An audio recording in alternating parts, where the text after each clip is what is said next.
قرآن پاک میں ارشاد باری تعالیٰ ہے، اللہ کافروں کے لیے نوح و لوط کی بیویوں کی بطور مثال فرماتا ہے کہ وہ ہمارے دو صالح بندوں کے نکاح میں تھی، مگر انہوں نے اپنے شوہروں سے خیانت کی اور وہ دونوں اللہ کے مقابلے میں ان کے کچھ کام نہ آ سکے، اور ان دونوں عورتوں سے کہہ دیا گیا کہ جہنم میں داخل ہونے والوں کے ساتھ داخل ہو جاؤ۔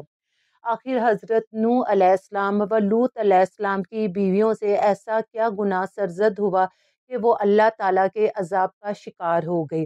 حضرت نوح علیہ السلام کی بیوی کا ذکر ہم پھر کسی ویڈیو میں کریں گے۔ آج کی ویڈیو حضرت لوط علیہ السلام کی بیوی کے نام متعلق ہے۔ حضرت لوط علیہ السلام کی بیوی کا نام وائلہ تھا۔ آخر اس عورت سے ایسا کیا گناہ سرزد ہو گیا کہ اسے آنے والی نسلوں کے لیے بھی نشان عبرت بنا دیا گیا۔ تاریخ کے مطابق لوط علیہ السلام کی بیوی کو اللہ تعالیٰ نے عذاب دیا تو وہ ایک پتھر کے مجسمے میں تبدیل ہوگی۔ کیا یہ پتھر کا مجسمہ آج اس دنیا میں موجود ہے؟ اگر موجود ہے تو کس جگہ پہ؟ یہ سارا کچھ جاننے کے لیے میرے ساتھ جڑے رہیے گا آخر تک اسی چینل پر جس کا نام ہے ایس دینی سٹوریز۔ حضرت لوط علیہ السلام جو اللہ کی طرف سے قوم سندوم کے لیے ہدایت و تبلیغ کے لیے بھیجے گئے تھے۔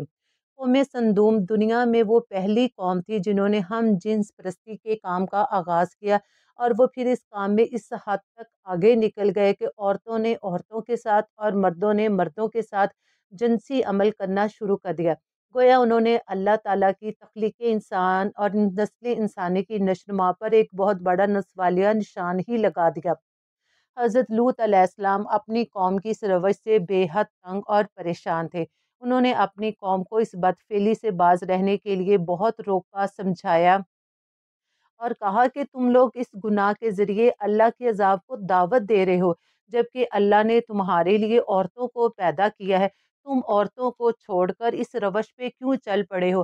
عورتوں کی طرف جاؤ اور حلال طریقے سے اپنی خواہش کو پورا کرو، اس گندگی سے توبہ کر لو۔ مگر لوط علیہ السلام کی قوم نے آپ کی اس واعظ و نصیحت کو ٹھکرا دیا، اور دوسرے تمام پیغمبروں کی طرح اس بدبخت قوم نے بھی حضرت لوط علیہ السلام سے کہنا شروع کر دیا کہ اپنے رب سے کہو کہ ہمیں عذاب دے، وہی عذاب جس سے تم ہمیں ڈراتے رہتے ہو۔ جب لوط علیہ السلام کے سامنے وہ یہ بات کرتے تو لوط علیہ السلام خاموش ہو جاتے، اور پھر وہ ہاتھ پہ ہاتھ مار کر ہنسنا شروع کر دیتے۔ لوط علیہ السلام اپنی قوم کے اس فعل سے بڑے رنجیدہ و پریشان ہوتے، مگر اب اللہ تعالیٰ نے اس قوم کو عذاب دینے کا پیغام دے کر اپنے 3 فرشتوں کو انسانی شکل میں لوط علیہ السلام کے پاس بھیج دیا۔ یہ 3 فرشتے خوبصورت نوجوان لڑکوں کی شکل میں بسط صندوق میں پہنچے، اور بسط صندوق میں جا کر انہوں نے حضرت لوط علیہ السلام کے گھر جا کر کہا کہ ہم مسافر ہیں اور آپ کے گھر رکنا چاہتے ہیں۔ لوط علیہ السلام ان بے حد پریشان ہو گئے، کیونکہ وہ جانتے تھے کہ اگر قوم سندوم کے بدبخت اور شریر لوگوں کو پتہ چل گیا کہ ان کے گھر میں 3 خوبصورت نوجوان لڑکے موجود ہیں تو وہ آپ پر حملہ کر کے ان لڑکوں کے ساتھ بھی بدفعلی کرنے کی کوشش کریں گے۔ مگر لوط علیہ السلام نے ان تینوں نوجوان لڑکوں کو اپنے گھر میں روک لیا اور ساری رات پریشان رہے۔ جب لوط علیہ السلام کی بیوی وائلہ نے اپنے گھر میں 3 خوبصورت اور نوجوان لڑکوں کو دیکھا تو اس کے دل میں شرارت ابھر آئی۔ اصل میں وائلہ پیغمبر کی بیوی تو تھی، مگر وہ اپنے دل میں اپنی بستی صندوق کے لوگوں کے لیے نرم گوشہ رکھتی تھی۔ وائلہ نے جب اپنے گھر میں لڑکوں کو دیکھا تو وہ چپکے سے گھر سے باہر نکلی اور بستی کے شریر لوگوں کو جا کر کہا کہ میں تم لوگ یہاں پر ہو، جبکہ ہمارے گھر میں 3 خوبصورت نوجوان لڑکے ہیں جن کو لوط علیہ السلام نے اپنے گھر میں چھپا لیا ہے۔ لوط کی بیوی کافرہ بھی تھی اور منافق بھی تھی۔ وہ لوط کے اوپر ایمان نہیں لے کر آئی تھی، مگر قوم صندوق کے تمام برے کاموں کی حمایت بھی کیا کرتی تھی۔ امام قبطی کے مطابق لوط کی بیوی وائلہ ایک معزز گھرانے سے تعلق رکھتی تھی۔ انجیل مقدس میں بھی لوط کی بیوی کا ذکر موجود ہے، جبکہ لوط علیہ السلام کی بیوی کا نام وائلہ تھا۔ اس کا ذکر صرف امام قبطی کرتے ہیں۔ وائلہ نے جیسے ہی بستی کے لوگوں کو یہ بتایا کہ لوط کے گھر بڑے پرکشش و نوجوان لڑکے آئے ہیں تو انہوں نے لوط علیہ السلام کے گھر آ کر دھاوا بول دیا، اور کچھ لوگوں نے دیواروں پہ چڑھ کر اندر کودنے کی بھی کوشش کی۔ جب لوط علیہ السلام نے گھر کے باہر یہ ہنگامہ دیکھا تو پریشان ہو گئے۔